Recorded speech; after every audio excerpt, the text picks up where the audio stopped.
মায়াবিনী গানটো কৰাৰ পিছত মানে কি সেইদিনা মই গানটো কৰিছোঁ ৰাতি তেতিয়া অলমষ্ট ৰাতি পুৱাইছে আৰু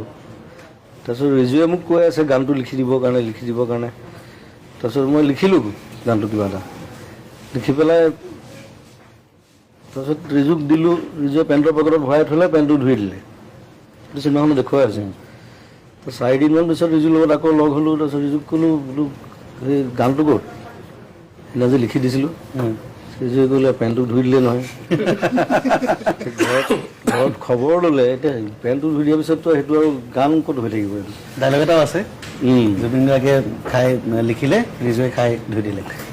তাৰপিছত মই বোলো আকৌ লিখিব লাগিব আৰু এটা গান দুবাৰ লিখিবলৈ মই বিৰাট টান পাওঁ মানে যেনেকৈ এখন পেইণ্টিং দুবাৰ আঁকিবলৈ দিগদাৰ হৈ যায়